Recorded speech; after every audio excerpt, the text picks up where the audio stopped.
আমাদেরই খুবই আস্থাভাজন কিছু সোর্স থেকে এগুলো লিক হয়েছে এবং এটা খুবই নিশ্চিত, এটা ভেরিফাই করা যেতে পারে এবং কোনো রকমের সন্দেহ ছাড়া। তো আপনি নিশ্চয়ই পাঠানো ছবিগুলোতে দেখেছেন। একদম, আমি প্রথম থেকে দেখাই দাদা, প্রথমে দেখাবো, মানে ছোট নাম যেমন রয়েছে বড় নামও রয়েছে। আমরা ছোট নাম থেকেই শুরু করি। মাহমুদ রফি, তার কাছে কত টাকা গিয়েছে আমরা দেখাই আগে আপনাদেরকে। দেখুন, খান তালাত মাহমুদ রফি বাংলাদেশের ছাত্র নেতা তথা সমন্বয়ক, 11.094 বিটকয়েন অর্থাৎ 9,85,106 মার্কিন ডলার, ভারতীয় মুদ্রায় 8,57,88,585 টাকা। আমি নিঝুমদা আপনার কাছ থেকে জানতে চাইবো যে ইনি কে এবং এর অ্যাকাউন্টের এই তথ্য আপনি যেটা বলছিলেন এবং আপনি এই তথ্যগুলো আমাদেরকে পাঠিয়েছেন।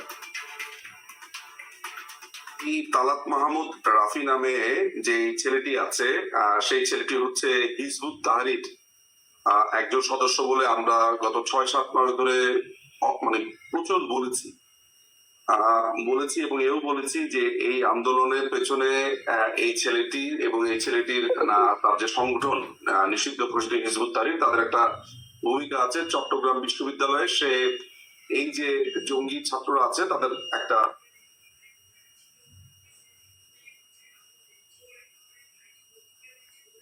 সমন্বয়ক সে, এবং বাংলাদেশে যখন 5 বছর পর পর বন্যা হলো সেই সেও এসে সেগুলোর ব্যাখ্যা নানান ভাবে দেওয়ার চেষ্টা করেছে এবং বিভিন্ন দোকানপাট, শপিং মল এবং এই দলটিকে অর্থাৎ তারা যে কিংস পার্টি বানিয়েছে নাগরিক কমিটি, সেইখানে ঢুকিয়ে দেওয়ার জন্য বা সেইখানে স্থান করে দেওয়ার জন্য সে অর্থ নিয়েছে বলে আমাদের কাছে সেই সংবাদটা ছিল।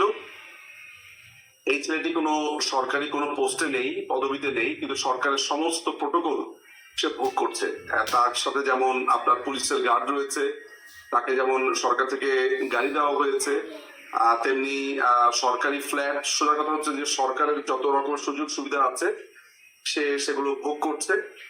এবং এই ছেলেটি আপনার হিজবুত তাহরিরের হয়ে যত রকমের আপনার তাদের যে আইডিওলজি আছে সেইটা সে নানান ভাবে প্রতিষ্ঠা করছে। এই রাফি ছেলেটার ব্যাপারে অসংখ্য অভিযোগের একটা অভিযোগ হচ্ছে চাঁদাবাজি, এবং আপনি যদি একটু গুগল করেন তালাত মাহমুদ রাফির চাঁদাবাজি, তাহলে আপনি মোটামুটি শত শত নিউজ সেখানে দেখতে পাবেন। ঠিক, আমরা এবার পরের নামটাতে আসি। এই নামটা কিন্তু আমরা আগেও শুনেছি, অর্থাৎ সজীব ভুইয়া। এই সজীব ভুইয়াও নাকি টাকা নিয়েছেন, মানে হাসিনাকে সরাতে, তার বিরুদ্ধে ষড়যন্ত্র করতে, তাকে শেষ করতে কোন কোন নেতা কত টাকা নিয়েছে দেখুন, সেই তথ্য আমাদের কাছে রয়েছে। আসিফ মাহমুদ সজীব ভুইয়া অন্তর্বর্তী সরকারের উপদেষ্টা এই মুহূর্তে 133.8 বিটকয়েন অর্থাৎ 1,13,80,943 মার্কিন ডলার কনভার্ট করলে সেটাই দাঁড়ায় ভারতীয় মুদ্রায় 103,46,59,526 টাকা। এত টাকা! এটা তো অবিশ্বাস্য সব ঘটনা যে এই সামান্য সময়ের ভেতরে এরা কতগুলো টাকা তারা কিভাবে আত্মসাৎ করেছে। আমরা বারবারই বলেছি যে এরা জানে যে এদের সময় খুবই সীমিত বাংলাদেশে, এরা বেশি দিন, তারা এটাও জানে, আমরা যা জানি তারা নিশ্চয়ই কেন জানবে না। ফলে যত দ্রুত পারা যায় তারা কিভাবে অর্থ সংগ্রহ করেছে, কিভাবে তাদের কাছে বিদেশ থেকে আসা USAID থেকে শুরু করে বলুন, NAD, পশ্চিমাদের টাকা থেকে শুরু করেন বাংলাদেশের বিভিন্ন ভাবে তারা এই যে অর্থ সংগ্রহ করেছে। এবং আপনি শুনলে অবাক হবেন দুটো জিনিস। এই আসিফ মাহমুদ সজীব ভুইয়ার বাবা বেল্লাল হোসেন কুমিল্লাতে এত অত্যাচারী একজন লোক যে আমার সাথে আপনার সম্ভবত তার নাম ভুল না করে থাকলে দুর্গা রানী মনে হয় ভদ্রমহিলার নাম, কিংবা প্রথম নামটা আমার ভুল হতে পারে, সেই ভদ্রমহিলা আমার সাথে যোগাযোগ করেছেন। তিনি আমাকে যোগাযোগ করে আমার সাথে ব্যক্তিগতভাবে কথা বলে বলেছেন যে আসিফ ভুইয়ার বাবার অত্যাচারে তিনি একটা স্কুলের প্রধান শিক্ষিকা ছিলেন, তাকে কিভাবে প্রধান শিক্ষিকার পদ থেকে নামিয়ে এনে রাস্তার মধ্যে জুতার মালা গলায় পরিয়ে তাকে কিভাবে অপমান করা হয়েছে সেই কথা বলেছেন এবং কেঁদেছেন। আমাকে অসংখ্য ভিডিও পাঠিয়েছেন। সেই আসিফ মাহমুদের বাবা, তার ছেলে এই জঙ্গি বাহিনীর, এই দখলদার বাহিনীর উপদেষ্টা হওয়ার পর সে প্রভাব খাটিয়ে এই যার কথা বললাম দুর্গা রানী, তাকে কিভাবে আপনার অত্যাচার করেছে। সুতরাং এটা বলাই বাহুল্য যে এই ছেলেটি অর্থ সংগ্রহ করবে, কারণ সে জানে যে তাকে দেশ থেকে চলে যেতে হবে এবং তাদের ক্ষমতা খুব বেশি দিন নেই। তো এই ছেলেটির বাবাও যেমন অত্যাচারী, সে নিজেও কিভাবে এইভাবে দেশের টাকা আত্মসাৎ করে এবং বিভিন্ন পদ্ধতিতে টাকা নিয়ে এখন সে বিটকয়েনে রূপান্তর করেছে। আমরা পরের জনকে দেখাই, শফিকুল আলম। এই শফিকুল আলমের নাম আমার মনে হয় যারা এতদিন ধরে বাংলাদেশের দিকে নজর রেখেছেন তারা সবাই জানেন। ইনি প্রেস সচিব মোহাম্মদ ইউনূসের উপদেষ্টা, প্রেস সচিব প্রধান উপদেষ্টা মোহাম্মদ ইউনূসের এই শফিকুল আলম, তিনিও টাকা নিয়েছেন ভারতীয় মুদ্রায় ৭১,৯৬,৯৪৯ টাকা। আমি নিঝুমদার কাছে একটু জানতে চাইবো, দাদা এই শফিকুল আলম ইনি বোধহয় মোহাম্মদ ইউনূসের সম্পর্কে বা তার ব্যক্তিগত সম্পর্কের কেউ হন? অ্যাপারেন্টলি বা আমরা আইনের ভাষাতে যখন বলি প্রাইমা ফেসি, ওরকমই মনে হতে পারে বা মনে হয়, কিন্তু ইন্দিরাজি আপনি নিশ্চয়ই জানেন এবং আপনার প্রোগ্রামেও ছোট ছোট অল্প করে আলাপ করেছিলাম শফিকুল সম্পর্কে, যে শফিকুল এই দখলদার বাহিনীর মধ্যে যতগুলো ব্যক্তি আছে সবচাইতে নটোরিয়াস এবং অন্যতম ভয়ঙ্কর এবং অ্যানোয়িং, একই সাথে অ্যানোয়িং একটা ক্যারেক্টার। আপনি জানেন যে আপনার নিশ্চয়ই মনে আছে মাননীয় প্রধানমন্ত্রী শেখ হাসিনার ছবি সম্বলিত একটি ডাস্টবিন নিয়ে এসে খুবই নোংরামো করেছিল।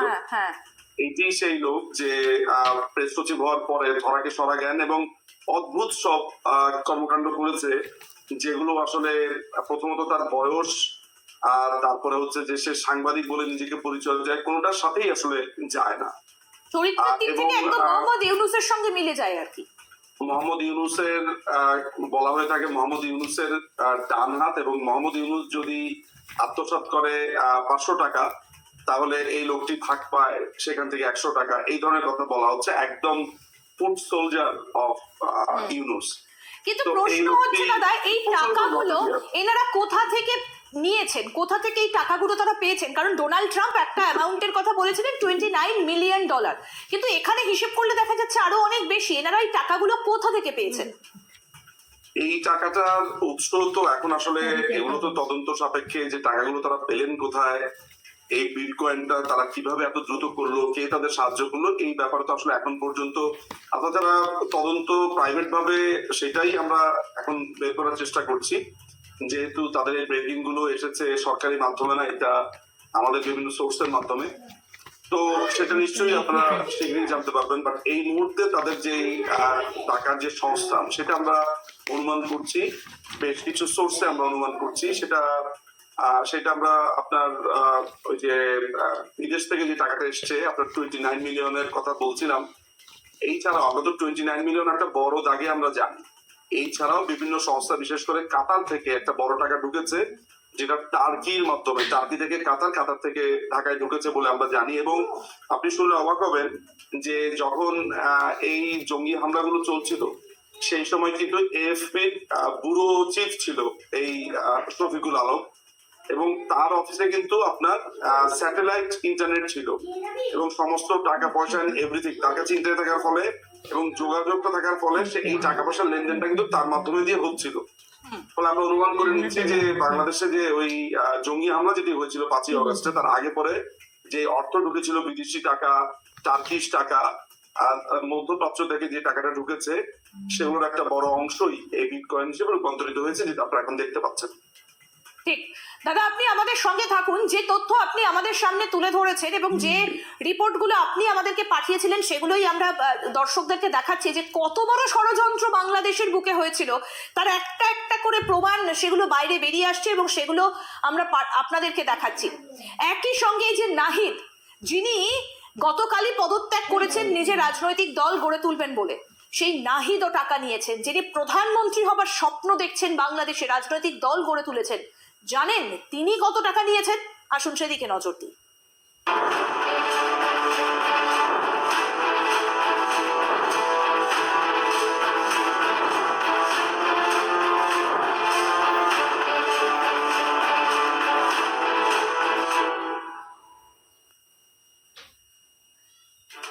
ব্যাংক অ্যাকাউন্টের স্ক্রিনশট আপনাদেরকে আমরা দেখাচ্ছি এবং আমরা নাহিদের কথা আপনাদেরকে বললাম, সেই নাহিদের কত টাকা নিয়েছেন সেটাও দেখাবো। তবে তার আগে সার্জিস আলম, কে এই সার্জিস আলম, তিনি কত টাকা নিয়েছেন আসুন আপনাদের সেটাও দেখাই।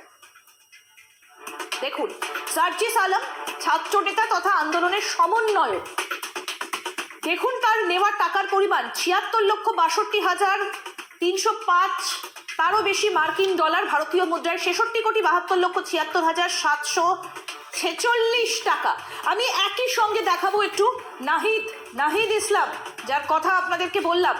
দেখুন, নাহিদ ইসলাম অন্তর্বর্তী সরকারের পদত্যাগী উপদেষ্টা ছাত্র নেতা, যিনি নতুন রাজনৈতিক দল খুলবেন বলে ঠিক করেছেন এবং যিনি ভোটে দাঁড়াবেন, প্রধানমন্ত্রী হবার স্বপ্ন দেখছেন। তিনি কত টাকা নিয়েছেন দেখুন, 204, তারও বেশি বিটকয়েন, অর্থাৎ 1,82,71,272 মার্কিন ডলার, ভারতীয় মুদ্রায় 158 কোটি টাকা, তারও বেশি 158,24,56,842 টাকা। আমাদের সঙ্গে রয়েছেন বাংলাদেশের বিশিষ্ট আইনজীবী নিঝুম মজুমদার।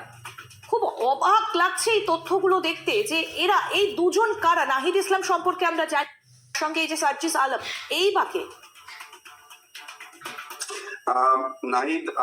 নাহিদ ইসলাম হচ্ছে এই যে পুরো 5ই অগাস্টের পূর্বে যে আন্দোলনটা হয়েছে তাদের অন্যতম সমন্বয়ক, এবং বলা হয়ে থাকে তাদের মধ্যে সবচেয়ে ঠান্ডা মাথার এবং রাজনৈতিক দল যেটি তারা এখন ক্ষমতায় থাকা অবস্থাতে করছে, যে অর্থাৎ যে কিংস পার্টি, রাজার পার্টি বলে আমরা জানি, এই পার্টি সে পুরোটা গড়ে তুলবে বলে তাকে সে পদত্যাগ করেছে বলে গতকালকে আমরা জানতে পেরেছি।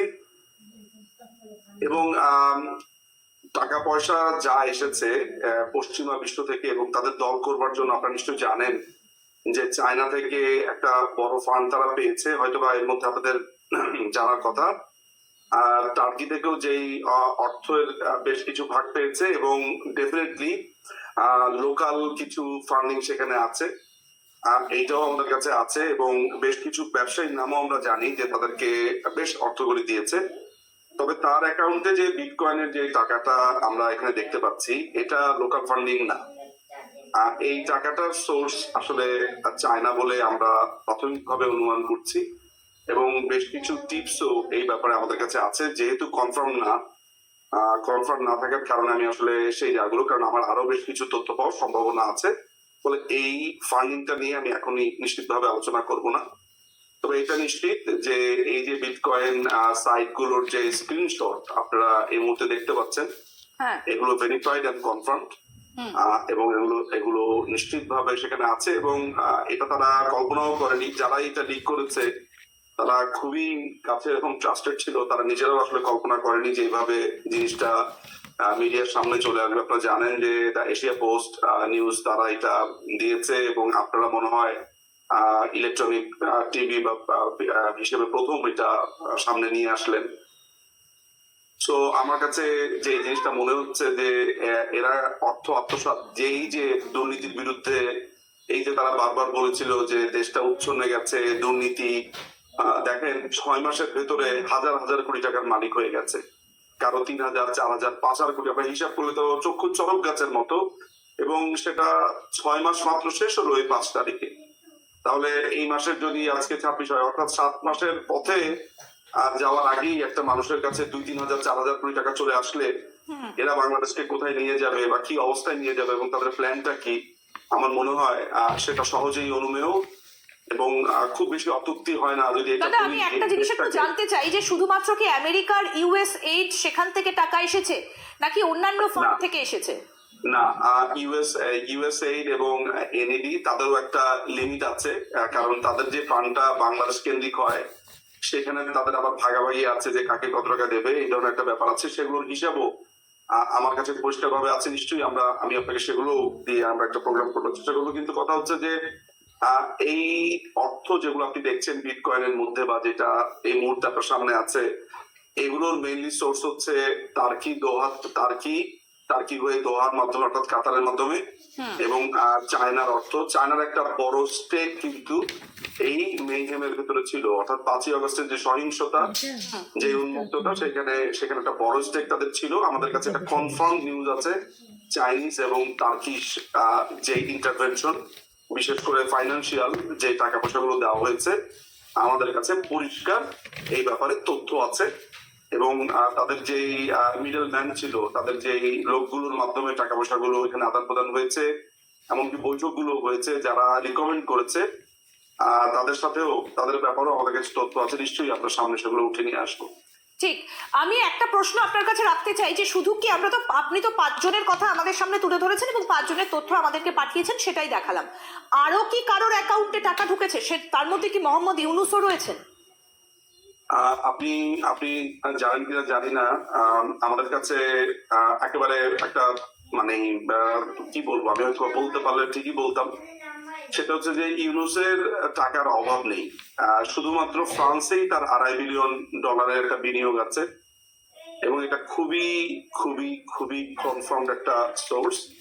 আমরা নানানভাবে তার এই টাকা সংস্থান, ফ্রান্সে তার কি কি সেট আপ আছে সেগুলো নিয়ে সেগুলো আমরা দেখছি, এবং সেগুলো নিশ্চয়ই সামনে আসবে, খুব শীঘ্রই আসবে। তবে আমার ইউনুসের অর্থ সংস্থানের ব্যাপারটার দিকগুলো একটু ভিন্ন। সে প্রচুর আপনার দেশের বাইরে থেকে দাতা সংস্থাগুলোর ফান্ডিং পায়, যেটা আমরা আপনার প্রোগ্রামে বলেওছি যে এই ফান্ডিং গুলো সে কিভাবে ম্যানেজ করে, কিভাবে টাকাগুলো পায় এবং কিভাবে সেগুলোকে লন্ডারিং করে এবং দেশের বাইরে সে পাঠিয়ে দেয়। ফলে তার তো এক ধরনের সাহায্য বা রিকমেন্ডেশন এখানে ছিল বলে আমরা অনুমান করি। এগুলো অবশ্য হাইপোথেটিক্যাল কথা, কিন্তু সার্কামস্টেন্সিয়াল এভিডেন্স আসলে সেদিকে নির্দেশ করে। একদম, মানে হাসিনাকে শেষ করতে, হাসিনাকে সরাতে এত এত টাকা এদের অ্যাকাউন্টে ঢুকেছে। এই যে নাহিদ, তিনি কি তাহলে এই টাকা নিয়েই এখন প্রধানমন্ত্রী হবার স্বপ্ন দেখছেন? গতকাল তো তিনি পদত্যাগ করেছেন উপদেষ্টা পদ থেকে। ডেফিনেটলি তারা এই দেশকে মোটামুটি বলা যায় যে দখল করবার পায়তারা করছে। এই পাকিস্তানি আপনার ইন্টেলিজেন্স, চাইনিজ টাকা, টার্কিশ ফান্ডিং, মধ্যপ্রাচ্যের ফান্ডিং, এগুলো সবকিছু মিলেই। এবং আপনি নিশ্চয়ই জানেন যে এই আন্দোলনে তাদের প্রচুর পরিমাণে টাকা লেগেছিল, কারণ প্রশাসনকে কিনবার জন্য, তারপরে আইন শৃঙ্খলার যেমন আপনার সেনাবাহিনী, এই যে সেনাবাহিনীর যে প্রধান ওয়াকার, এই ওয়াকারের ব্যাপারে প্রবল ভাবে আমাদের কাছে সোর্স আছে, আমাদের কাছে তথ্য আছে যে সেও কিরকম টাকার মালিক হয়েছে বলে নানান ভাবে শোনা যায়।